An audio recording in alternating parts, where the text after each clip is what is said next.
Hey everyone, hi, welcome back to my channel. I'm Shelly and today I'm going to be wrapping up all of the books that I read in November. I'm like, what month is it? I don't remember. No, I know it's December now, so I'm wrapping up all the books that I read in November. If you are new here, then hi, welcome. I'm feeling quite regal, quite eccentric in this robe that I have on, but that's okay, that's okay. I'm a bit eccentric over here, and I have a very eclectic reading taste. But if you like books and reading, if you love listening to someone talk excitedly about the books that she reads, then I would encourage you to subscribe and stick around. So let's just go ahead and jump into this video. You would think I've never made a video before. Oh my gosh. Okay, I read 6 nonfiction books this month and 5 fiction books. Part of the nonfiction, the influx of nonfiction books has to do with Nonfiction November, which was hosted by a Book Olive, or Olive at a Book Olive. I'm going to start with my fiction reads, partly because I'm just going to talk about 4 of them in one fell swoop and then move on pretty quickly. So the 4 I'm going to talk about is the Raven cycle, which these are from my library, and I read them with my friend Fraser at the channel Springboard Thought. These 4 books are a fantasy young adult series that has queer characters. I'm really not sure of the order of events in regards to like videos and when they'll go up, but I would imagine that I have a whole review on this cycle, the Raven cycle, on my channel already. So as I was trying to figure out, the author's name is Maggie Stiefvater, and my brief synopsis, again, I believe I'm going to have a full review of this series on my channel before I post this wrap up. I will say that my favorite part of this whole series is the friendship dynamic, and the thing that captured it the most for me is that Blue said, because they called themselves the Raven Boys, Blue, the young gal, she says that all of them, the 4 boys and her, are a little bit in love with each other. I just love that. I think that that really signifies a lovely friendship group when everybody really loves one another for their own reasons. It's like you're in love with each other and you're in love with the group dynamic. And because I feel as if Maggie Stiefvater was in love with the characters that she created and the dynamics that she built with those characters, you also got a sense that she loved her characters. And I don't know, it was very satisfying. It was very enjoyable, and yeah, I can give this like a thumbs up. Oh, I guess I read 6 fictional things, so I'll touch on the 6th one quite briefly. The next book that I read was Lorraine Hansberry's A Raisin in the Sun, which is actually a play. It's a very slim little thing. Do you ever feel like you're on the edge of a sneeze? And I feel like I'm about to sneeze. I think it went away. Okay, so this was a recommendation from my friend George. He is a subscriber, commenter, friend, just a lovely person. He was telling me that he just loved Lorraine Hansberry's writing. And so this was published or first performed in 1959, but it was first published in 1958, and it is all about a Black family living in a very small, a very small apartment in Chicago, and it's about the way that they are trying to get ahead in the world. Of course, there are competing egos, there is competing perspectives in regards to like what's best for the family, what's best for everyone. It is a multi-generational family living in this tiny apartment and trying to function together. It was incredible. This is an incredible play. It's really beautiful.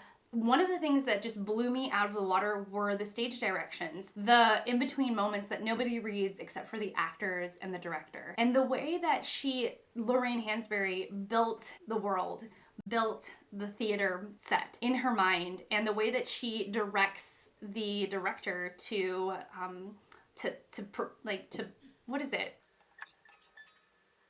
the way that she directs the director to produce the play was really done with so much care and so much beautiful articulation. I just really got the feeling that Lorraine Hansberry is an incredibly articulate and thoughtful person, and that comes out in her writing. And what was fantastic about this is that she talks about Black Americans and the struggle that Black Americans go through, and she does it and she has so much to say. Like, she packs so much in this little book. The characters are dynamic, they're interesting, they have their own motivations throughout. The whole thing was just incredible. The last fictional read was, I'm just gonna briefly touch on it, but it is Fantastic Mr. Fox by Roald Dahl. I listened to this, I listened to the Chris O'Dowd version. I'll put up a picture of him. So sorry, editing Shelley, Chris O'Dowd, who I absolutely adore. I love his voice, I love his accent. And unfortunately, this didn't really work out for me because I was expecting too much from it, let's just say. I was really expecting too much from the story because I am so familiar with Fantastic Mr. Fox, the movie produced by Wes Anderson. And so I read this as part of my week of Wes Anderson. Wes Anderson inspires my week. I will leave that video linked down below. And I read Fantastic Mr. Fox as a part of that project, and it was just okay. It was kind of lackluster. It really could have done a bit more, but I'm really glad that the movie exists, and that's all I'm gonna say about that. All right, on to the six books. One of them I don't have in here anymore. The 6 books that I read for Nonfiction November. I'll start with the book that I don't have anymore, and that is Felicity by Mary Oliver. This is a book of poetry. It was gorgeous. Mary Oliver is one of the most grounded, down-to-earth, unpretentious, yet absolutely thoughtful and absolutely articulate poets out there. She is incredible. If you're somebody that is like, I'm not sure I like poetry, it's just too hoity-toity, too highfalutin, I'm not really that kind of person, try Mary Oliver. She is just so approachable, so good, and Felicity did not disappoint. It was beautiful. I think at this point, every single one of her poetry collections has made me ugly cry, and Felicity was no exception. She has just a way of moving the heart. And yeah, it was really good. The next book I'm going to talk about is actually Ring of Bright Water by Gavin Maxwell, which I read with my friend Deea at the channel Novel Idea. I will leave her channel link down below, as well as with, you know, every single person I'm talking about in this video. This is a slice of life nature writing about the naturalist Gavin Maxwell, who decides to take himself away from people and transplant himself into the Western Highlands of Scotland. And he decides to rename the place in order to give it kind of a magical quality, which very much works. And he names it Canisferna. And it is about his observations, his description of the setting.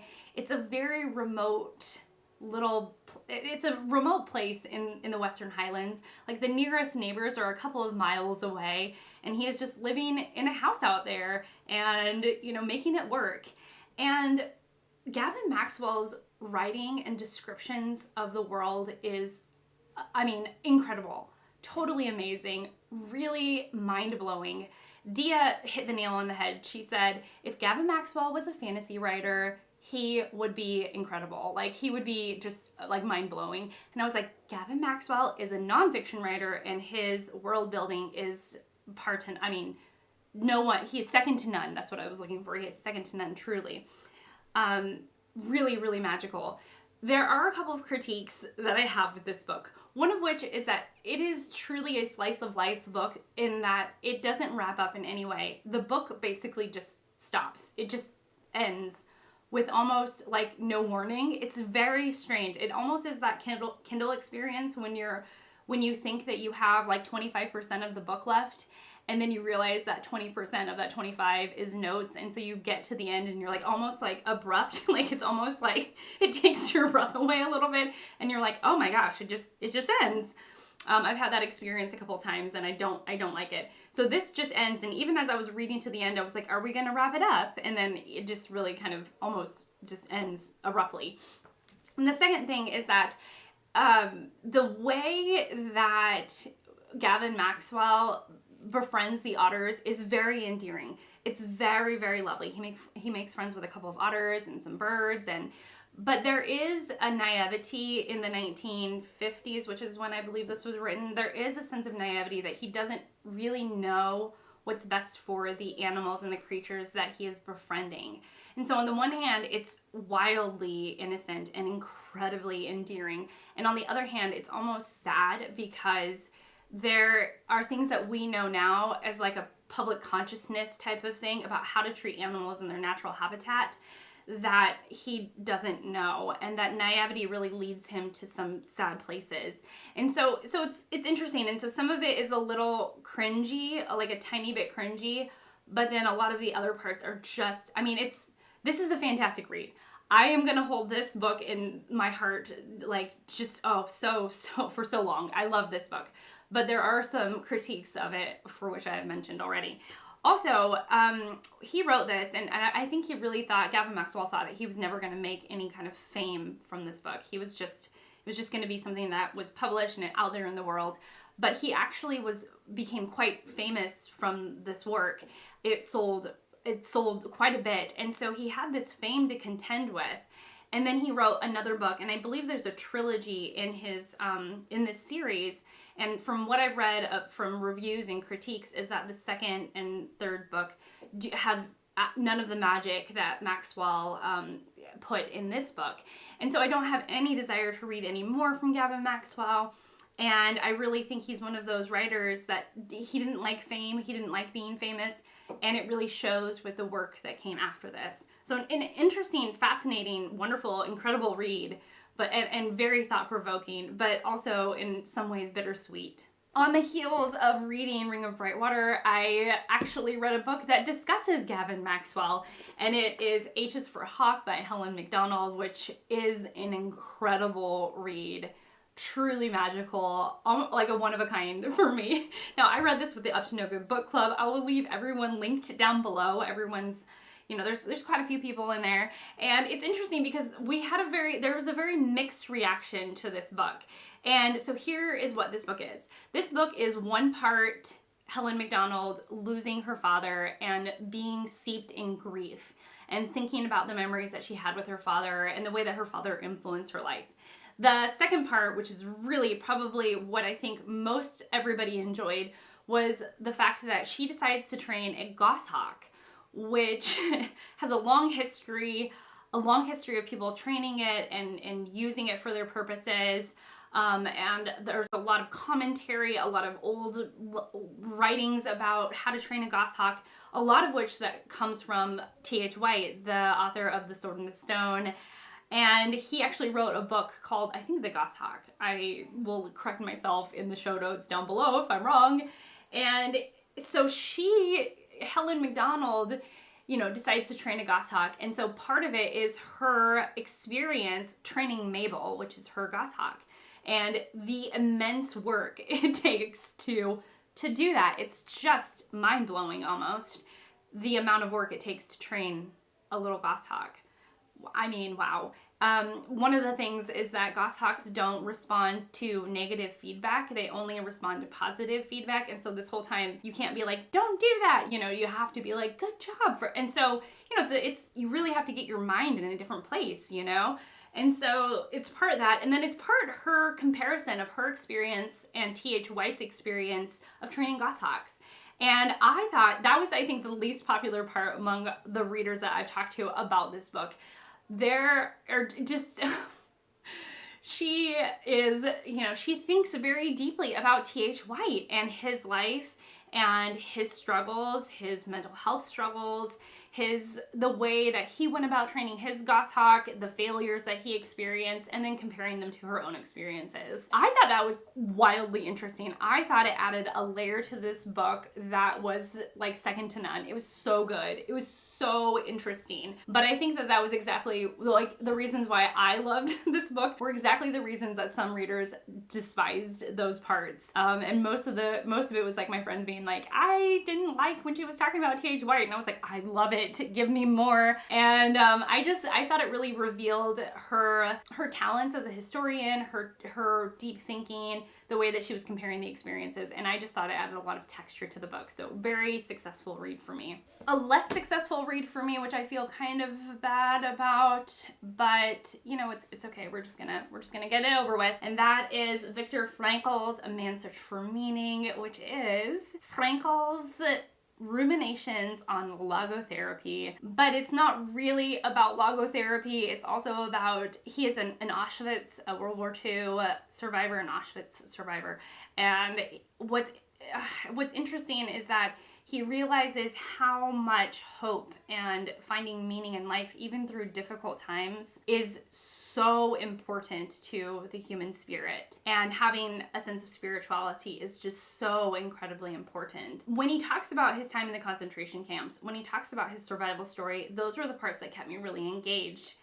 The parts that I found incredibly dry was when he was actually talking about the theory of psychotherapy, and I just, those parts were just so dry and boring, and really that's what this book is. And then he intersperses his talk of psychotherapy with his experiences in the concentration camp, whereas I wish it was flipped. I wish he was talking about his experiences in the concentration camp and interspersing it with some of the psychotherapy that he has come to know and talk about, but it wasn't that. It was more of an essay about logotherapy, and then he would really kind of suck me in with his experience living through some terrible times. I still think it was a really interesting book. It just wasn't exactly what I thought it was going to be, and it wasn't exactly to my taste. Viktor Frankl. The next book, I actually put up a little video, and I asked you all, what should I read next? What do you think I should read out of this list? And so you all chose for me An Autobiography of a Face by Lucy Grealy. I think I'm gonna have to pause this because my battery is dying. I left, but I came back with Harry. Gosh, I lived like 2 lifetimes since I left. I restarted my computer, cleaned up breakfast, made an extra cup of coffee, woke up Harry, fussed at the kids. A lot happened, y'all. Okay, so we were talking about Autobiography of a Face, which was chosen by you all for me to read for Nonfiction November. So thank you all for who voted and had input. And this is Lucy Grealy's memoir. Now, this is what I knew going in was that Lucy Grealy was someone who suffered from facial deformities, that her face was abnormal. And I maybe heard the dregs of the fact that she had cancer, but I wasn't sure if she was born that way or what was going on. And what I found out in this memoir was really interesting. So this really wasn't exactly what I expected, and it surprised me, and it was a bit harsher than I would have realized, or that I realized. Lucy Grealy had cancer in her jaw. And this cancer, she was diagnosed with cancer when she was a young girl. She's a twin. Ooh, hi. And it's really her journey of her childhood in hospitals and going through chemotherapy and going through multiple surgeries and learning to accept herself in some ways. But the bulk of the memoir is truly what it is like to experience chemotherapy and to be a young person living your life in your childhood in and out of hospitals, and what that was like, and what it's like getting sick and processing being sick, and then also coming to realize that her face was not normal, and going through all of that and understanding what that meant. It was good. It was interesting. I don't know. It's like, I liked it. I thought it was good, but a couple of things just were not what I expected. One of which was that I thought this would be a bit more poetic, because Lucy Grealy is a award-winning poet, and the prose work wasn't as poetic as I thought it was going to be. The second was that I didn't quite realize that it would be, the bulk of it would be about her time between my kids, my pets, my technology. I am very busy today. So the bulk of this is really about her time in a hospital, and I didn't realize that. And then the third thing that was kind of surprising to me was that I didn't feel like she got to the point where there was a lot of takeaways. As somebody who's moving through the world outside of our experience of normal, I was surprised that she didn't have as much insight or reflections on what that experience was like, as much as I would have hoped. So it was interesting. It was a good memoir. It just was so different than I expected it to be. Harry wants to chew on my headband, and I'm like, look, brother, not today, not today. So anyways, it was like a semi-successful book. I do think it's really interesting. I do think it's good. And I'm curious because I have Anne Patchett's book, Truth and Beauty, in which she talks about her friendship with Lucy Grealy. And I'm actually really curious about what Anne Patchett will say about Lucy Grealy. So I would like to get to that soonish, you know? And then the final book. My final book was my favorite of the month. It was so interesting. And actually, I was having a difficult time articulating it when I did my tops and flops with Fraser because I read it and it moved me, and then I didn't reflect very much on it. I just sort of carried the feeling with me that I love this book, but I didn't really process why it was so important. So let's see if I can do a better job. But it is Regarding the Pain of Others by Susan Sontag. I've heard about Susan Sontag for ages. She's written some fiction, but she's mostly known for her nonfiction, and she's mostly known for her essay called On Photography, for which I believe it is about the subject of photography, quite literally. So Regarding the Pain of Others, I went into this blind. I really had no idea what this is about, and immediately right off the bat, she writes about Virginia Woolf, and something that Virginia Woolf had commented about war and the way that we process others dying in battle for what they believe in, and really what it's like to be at a country, like in a country that is at war, but war is almost a distance away from us. And so I'm like, oh, you quoting Virginia Woolf? You are my girl right now. Like, I was like, okay, you have my attention. And what this book ended up being was a lot of thinking about and the chronology of war photography, and what that means as somebody who consumes war photography. And I am someone who loves photography. My husband and I love imagery photography. We were very inspired by it. We were very sensitive to it. And we have watched a couple of, documentaries of famous photographers. We own photography books. You get the picture. And so as she's talking, as she's writing about these different war photographers, some of them I knew, I was familiar with, and some I wasn't, so that was a really interesting component. But she takes it a couple of steps further, and this is literary, like this is the peak of literary, in that she is not looking for an answer, but she is diving into the different ways you can think about war photography, while she is also talking about the history of war photography. And there was something so sensitive, so raw, so real, so thoughtful about her writing. And I felt like the mic drop moment for me was when she basically said, if you are somebody who looks at harsh imagery and you are aghast and moved by it, and that is all that you are, like you're just looking at it and disgusted and that's what you feel, then you are not thinking hard enough.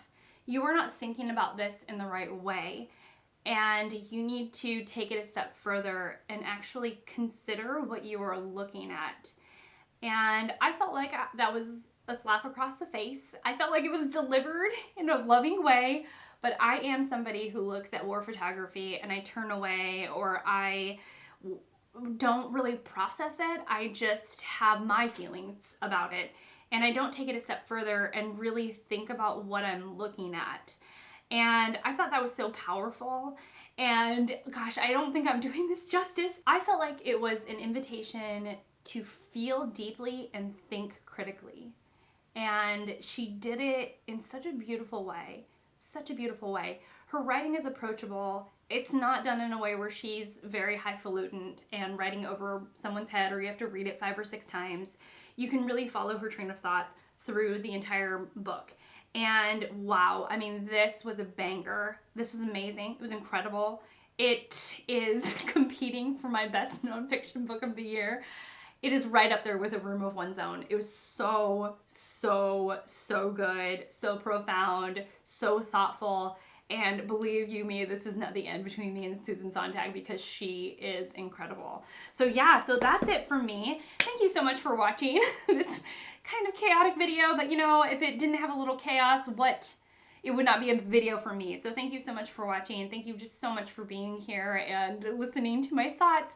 What did you read this month? What was a banger for you? Did anything stand out that you were like, this was amazing, it changed my life in some small way? I would love to know, was anything as good as regarding the pain of others or how I felt about this? I would love to know that. Just let me know your thoughts below. Thank you so much again for watching. Thank you so much for being here, and I will see you all in my next one. Bye, guys.